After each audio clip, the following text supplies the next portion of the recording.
César, y también leí a alguien hace poco que todo afecta a la mente, ¿sí? Que incluso pues el ambiente, la comida, ¿verdad? Entonces, en ese orden de ideas, digamos que estar obviamente en satsang permea la mente, se supone que de una forma positiva, pues en el realizar la verdad, no el ser. Ay, ¿cómo pregunto eso? Es que no sé. Es decir, digamos que sería entonces mejor, digamos, estar en satsang que ver una película, ¿sí? Para esto, El buscador espiritual no pierde la oportunidad de estar en satsang eh, por el impacto que genera, el beneficio que genera. ujú, Me acuerdo que al principio, en mi caso, cuando yo fui al primer satsang con el señor Ratanlal, se hacía en el jardín de Ganesha. Y iba todos los días a las 10 de la mañana a ver si porque no sabía dónde vivía. Iba todos los días a esa hora a ver si había satsang.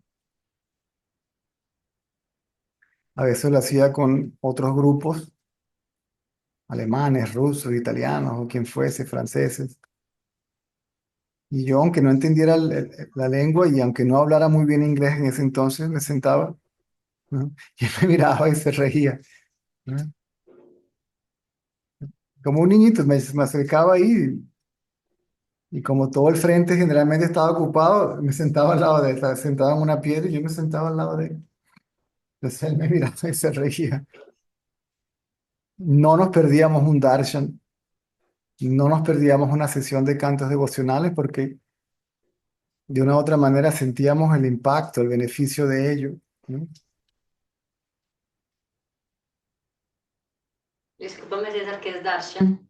Darshan se llama la visión de la divinidad. La gente iba a donde Ramana por un darshan también, porque al sabio lo consideran Dios. O sea, él sabe que es Dios, él sabe que es conciencia. Entonces, como creen que Dios tiene una forma, entonces vamos a ver a Dios, vamos a tener darshan. Mm. Baba nos decía, yo soy Dios, tú también, yo lo sé y tú no. Esa es la única diferencia entre tú y yo. Estoy aquí básicamente para decirte esto.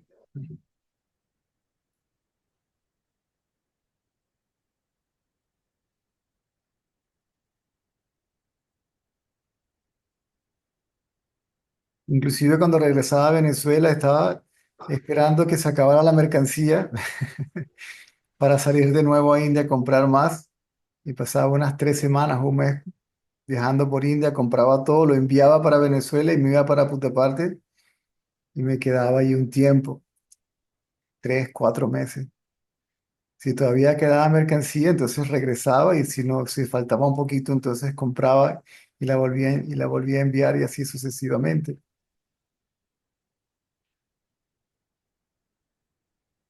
La mente del buscador, especialmente si está maduro, si está simplemente enfocada en este conocimiento y hacer que este conocimiento se convierta en su conocimiento directo.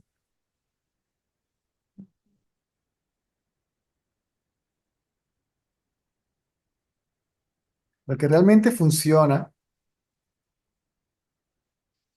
lo que se llama satsang, es un poder que se activa de manera espontánea. No se le puede atribuir a nadie.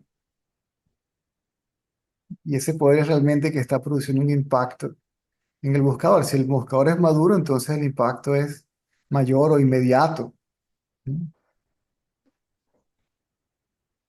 El satsang per se purifica la mente del buscador.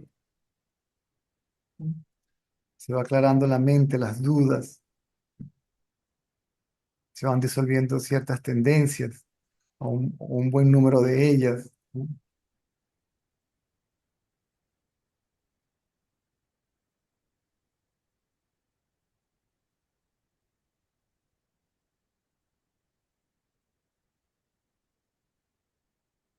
Satsang realmente quiere decir la traducción literal es buena compañía. Y buena compañía es la compañía del sabio, pero realmente Exacto. significa sumergir el sentido de individualidad en la realidad.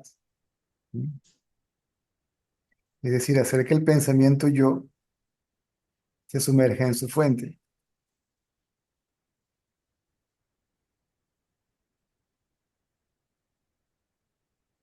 Cada vez que se sumerge en su fuente, se va debilitando dependiendo de la cantidad de tendencias, la calidad de tendencias en el buscador.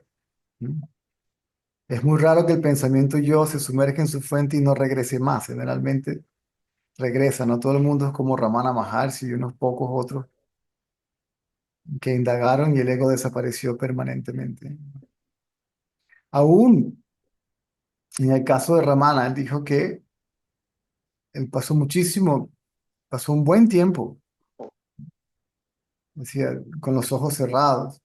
Inclusive después, cuando estaba en el ashram, a veces, pum, pero él dice, yo no cierro los ojos, los ojos se cierran.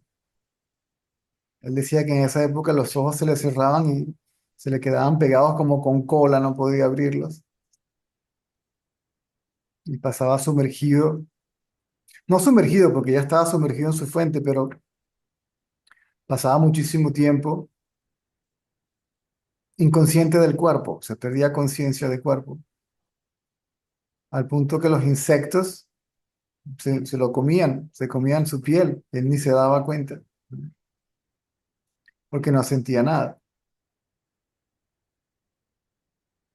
Por supuesto, después que tenía conciencia de cuerpo, tiene que haber algún tipo de sensación, pero mientras no hay conciencia de cuerpo, pues como cuando estás bajo anestesia, ¿verdad? Que te pueden abrir el cuerpo con un bisturí, sacar un órgano, etcétera, etcétera. Perdía conciencia de cuerpo, pero no perdía conciencia de ser. En este caso, conciencia de ser, conciencia. Eso se ve reflejado en su propia narrativa o narración de su segunda muerte física mientras caminaba por Arunachala. ¿Mm? Venía caminando y ¡pum! El corazón se detuvo, ¡pum! Cayó el cuerpo al suelo, empezó a ponerse morado. Él decía que como una especie de nube apareció delante de él y no tenía conciencia de cuerpo, tenía una especie de una vaga conciencia del gemido de los devotos, ¿no? Porque pensaban que se había muerto o se habían dado cuenta que el cuerpo había muerto. Él decía, pero aún así, por supuesto, dice, seguía consciente de ser y el corazón espiritual, ¿a qué? Seguía vibrando, para utilizar esa palabra. Después decía que del corazón espiritual algo como una especie de relámpago surgió, ¿m? Hacia el lado izquierdo del pecho, hacia el corazón físico, lo reactivó. ¿M? Él dice que el choque fue tan fuerte que el resto de su vida él quedó con la cabeza siempre se le movía. Hay un video en donde lo ves leyendo el periódico y lo cierra y se pone el periódico a un lado y se sienta.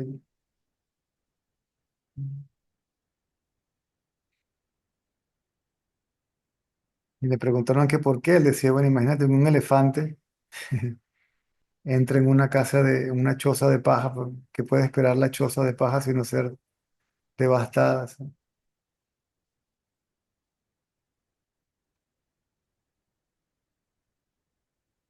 La Ramana fue un caso muy particular, uno entre un trillón. No necesariamente todo el mundo tiene que pasar por la experiencia de muerte física, inclusive la pérdida de conciencia de cuerpo. Lo que es importante es la pérdida la pérdida de identificación con el cuerpo.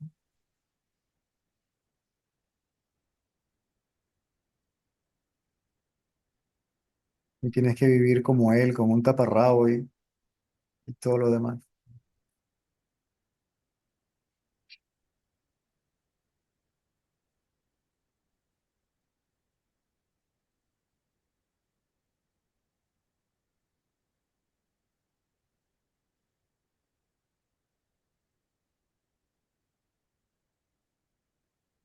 Gracias. Bueno,